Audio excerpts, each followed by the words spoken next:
Hello dear students, welcome to my class. As you can see here, today I'm going to start with one more new interesting chapter, and the name of that chapter is chapter 6, The Fight. Dear students, this is part 1 and this chapter has been taken from class 8th English. In this lesson, guys, we will come to know why the name of this chapter has been given The Fight. So basically, I think this is a story about a boy whose name was Ranji and who found a small pool in the forest while wandering in the hills and forest of the semi-hill station of Rajpur. So the background of this story is Rajpur. So let's continue our part here. We will start from here. I hope you all have taken out your books. Part 1. Okay. Ranji discovers a pool in the forest and plunges into it for a swim. What did Ranji do? Ranji discovered a pool in the forest. Ranji ने जंगल में एक pool means आप सभी जानते हैं, एक हिंदी में यदि हम उसे बोलें तो वो कुंड, या फिर इन इंग्लिश ही हम इसको एड्रेस करेंगे. उसने एक पूल डिस्कवर किया था, ढूंढा था, खोज की थी उसकी. And plunges into it for swimming, और तैरने के लिए उसमें क्या करता है, गोते लगाने लगता है. Second part, there is serious trouble between him and someone else over who has a right to the pool. A fight ensures. अब देखिए चैप्टर का नाम द फाइट क्यों रखा गया है, इसको भी हम आगे चल के क्लैरिफाई करेंगे. सेकेंड पॉइंट क्या गया है, there is serious trouble between him and someone else who over who has a right to the pool. और वहाँ एक बहुत बड़ी गंभीर समस्या खड़ी हो जाती है, किस बात को लेकर के, कि उस कुंड पर अधिकार किसका है, क्योंकि वहाँ पर एक व्यक्ति और रहता है जिसका नेम मैं आपको आगे चल के डिक्लेयर करूँगी. उसके और सूरज के रणजी के बीच में कुछ प्रॉब्लम्स हो जाती हैं. दोनों एक पूल को लेकर के लड़ाई करते हैं कि ये पूल मेरा है, यहाँ पर मेरा अधिकार है, यहाँ पर सिर्फ मैं तैरने के लिए आ सकता हूँ. सो इस तरीके की एंड ऑल दैट बातें चलती रहती हैं. अब फाइट एंशर्स, और फाइनली उनके बीच में लड़ाई शुरू हो जाती है. तो अब समझ में आया बच्चों कि इस चैप्टर का नाम द फाइट क्यों रखा गया है. Next, the first round and in a draw. और जब उनके बीच आपस में लड़ाई होती है तो उसे कौन जीतता है कौन हारता है, इस बात का निर्णय होने के पहले ही उनके बीच का जो मैच है वो क्या हो जाता है, ड्रॉ हो जाता है. तो चलिए हम सीक्वेंस वाइज इसको पढ़ते हैं.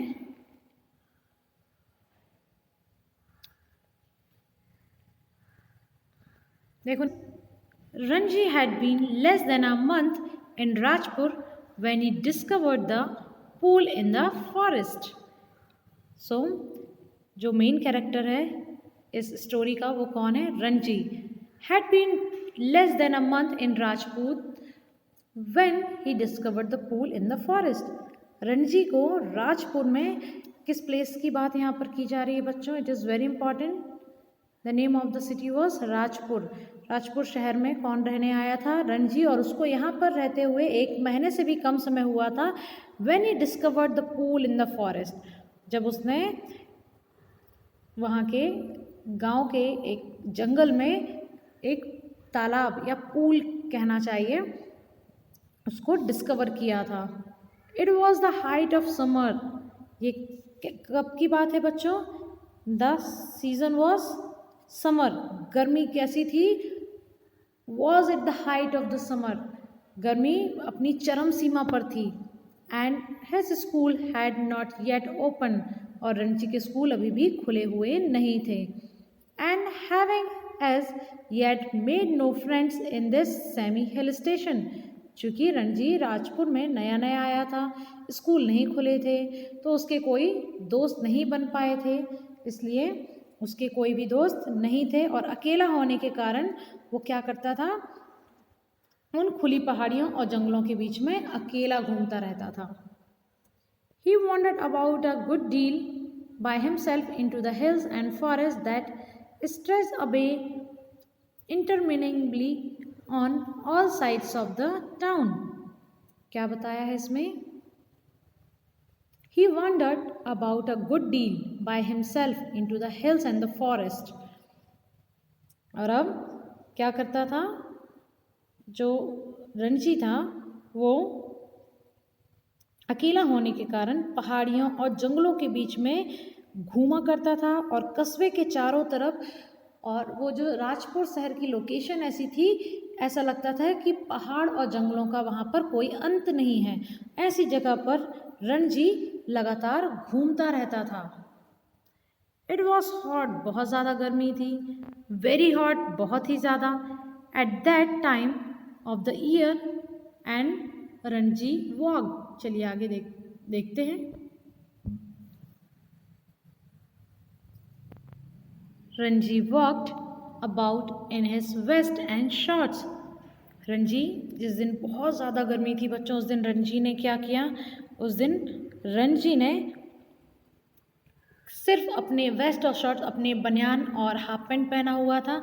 His brown feet white with the chalky dust that flew up from the ground. और उसके जो जूते थे वो कैसे हो गए थे? चॉकी डस्ट, सड़क में उड़ने वाली धूल की वजह से उसके शूज़ और जो पैर थे वो भी डस्ट में सन चुके थे। That flew up from the ground से उड़ने वाली धूल से उसके जो पैर थे वो कैसे हो गए थे? ब्राउन, सफ़ेद हो चुके थे, भूरे हो चुके थे। The earth was parched, the grass brown. और पृथ्वी इतनी झुलस गई थी कि जो घास थी वो भी हरी से भूरी हो गई थी, ब्राउन कलर में आ गई थी, इतनी सूख चुकी थी। The trees listless, hardly stirring, waiting for a cool wind और रिफ्रेशिंग शावर ऑफ रेन। और जो पेड़ थे वो कैसे हो गए थे?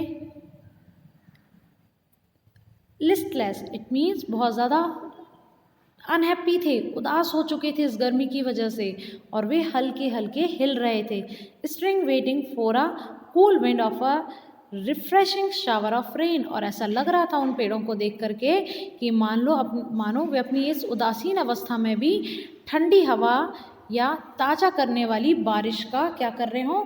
वेट कर रहे हों।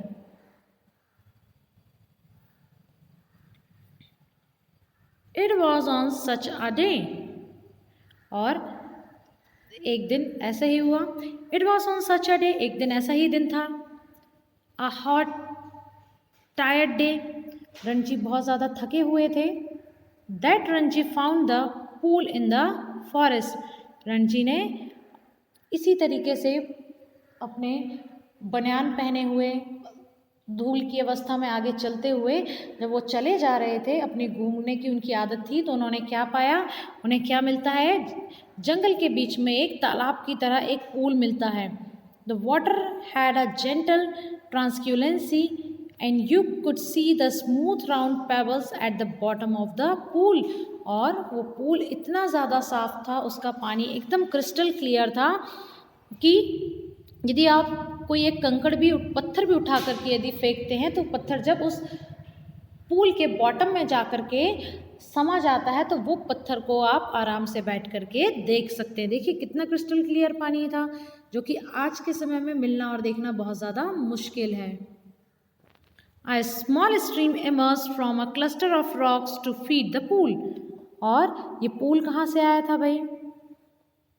तो इस पूल को भरने के लिए चट्टानों के झुंड के बीच से एक छोटी सी स्ट्रीम, वाटर स्ट्रीम मीन्स जलधारा निकल रही थी, जो कि समय समय पर बारिश के समय में पानी अधिक होने के कारण इस पूल में पानी इकट्ठा हो जाता है। ड्यूरिंग द मानसून के सीजन में this stream would be a gushing torrent cascading down from the hills, but during the summer it was barely trickle. देखिए कुछ डिफिकल्ट वर्ड यहाँ पर आपको दिए हैं बच्चों। ये देखिए ट्रांसक्यूलेंसी, कास्केडिंग कमिंग डाउन, नीचे की ओर आता हुआ,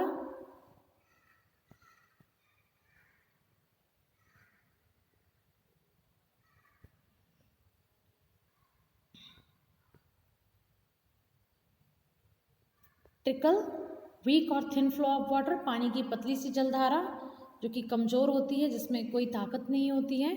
और क्या बताया है यहाँ पर, during the monsoon season, monsoon के समय में, पतझड़ के समय में, this stream would be a gushing torrent. कैसी होती है?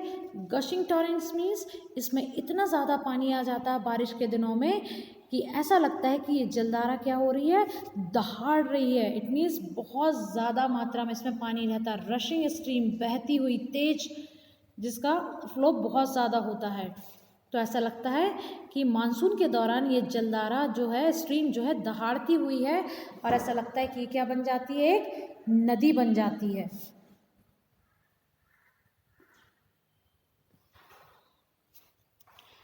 It was बैरली a trickle. Trickle means यहाँ देखिए वीक और थिन, है ना। किसके बारे में कहा है कि बाकी दिनों पे तो ऐसा लगता है कि ये सिंपल सुई के धागे के समान एक छोटी सी जलधारा बची है, लेकिन मानसून के समय में इसकी स्थिति देखने लायक रहती है। चलिए आगे देखते हैं। The rocks, however, held the water in the pool and it did not dry up like the pools in the plains. The rock, however, held the water in the pool. अब क्या बताया है यहाँ पर कि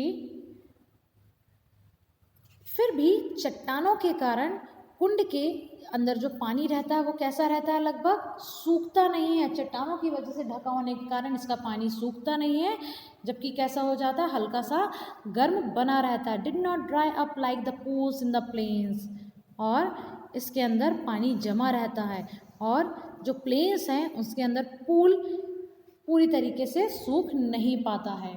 चलिए आगे देखते हैं next paragraph. When Ranji saw the pool, he did not hesitate to get into it. जैसे ही रणजी को राजपुर के गांव के अंदर ये पूल दिखता है तो रणजी अचानक से उसमें जाने की हिम्मत नहीं कर पाता है। He had often gone swimming alone or with friends when he had lived with the parents in the thirsty town in the middle of the Rajputana desert. अब क्या बता रहे हैं यहाँ पर कि he had often gone swimming alone or with friends. Ranji अक्सर अपने दोस्तों के साथ और कभी कभी अकेले भी स्विमिंग के लिए, तैरने के लिए जाते थे। When he had lived with his parents in a thirsty town in the middle of the Rajputana desert. क्या बता रहे हैं यहाँ पर कि जब वो रणजी अपने माता पिता के साथ राजपूताना डेजर्ट के बीचों बीच एक सूखे कस्बे में रहा करते थे, तो वो अक्सर कहीं दूर पर अपने दोस्तों के साथ घूमने के लिए, तैरने के लिए चले जाया करते थे। There he had known only sticky muddy pools where buffaloes wallowed and women washed cloth. अब देखिए, अब वो अपने राजपूताना डेजर्ट के पास जो पूल था, पहले के पूल के बारे में थोड़ा सा डिस्क्राइब कर रहे हैं जो उन्होंने पहले देखा हुआ था। तो वो क्या बता रहे हैं, there he had known only sticky muddy pools, और वहाँ का पूल कैसा था जहाँ पर वो तैरने के लिए जाते थे। तो वो बता रहे हैं कि उन्होंने केवल गंदा कीचड़ से सना हुआ पूल ही देखा। इट मीन्स वहाँ पानी ना के बराबर था, और जितनी जगह पे पानी था, where buffaloes wallowed and women wash cloth, वहाँ पर भैंसें क्या करती थी, वॉलोड, वॉलोड मतलब लोटना, तो भैंसें पूरे समय उस पानी में बैठी हुई होती थी, और बाकी के बचे पानी में जो औरतें थीं वो अपने कपड़े धोती होती थी, जैसा कि जनरली हमें कहीं पर भी देखने को मिल जाएगा। He had never seen a pool like this, और रणजी ने ऐसा पूल अपने जीवन में कभी नहीं देखा था जिसका पानी इतना क्रिस्टल क्लियर हो कि नीचे तली में बैठा हुआ एक पत्थर भी आसानी से दिखाई दे सके। So clean and cold and inviting, inviting means आकर्षक, इसलिए उसने इस प्रकार का कुंड कभी नहीं देखा था जो इतना साफ हो, जिसका पानी इतना ठंडा हो और कैसा हो, इनवाइटिंग, आकर्षक हो। ही लेफ्ट इनटू द वाटर, अब धीरे से उसने क्या किया, रणजी तो चूंकि तैराक रह चुके थे इसलिए धीरे से उन्होंने इस पानी में जाकर के छलांग लगा दी। His limbs were supple, free of any fat. अब रणची जो थे उसके लिम्स कहते थे, बॉडी कैसी थी, फ्लेक्सिबल थे, supple, flexible. Free of any fat, उनके शरीर में बिल्कुल चर्बी नहीं थी, इट मीन्स वो मोटे नहीं थे। And has dark body glisten in patches of sunlight water. और चूँकि उस पूल पर सूरज की रोशनी आराम से पड़ रही थी, तो धूप से चमकते हुए पानी के अंदर उनका जो ब्राउन काले से रंग की बॉडी थी, रणजी उतने गोरे नहीं थे, तो जो उनकी बॉडी पर जब सूरज की किरणें उस गीले शरीर पर पड़ रही थी तो वो चांदी की तरह चमक रहा था उनका शरीर। बच्चों, अगली स्टोरी नेक्स्ट पार्ट में हम कंटिन्यू करेंगे। Till then keep watching, keep understanding. Thank you.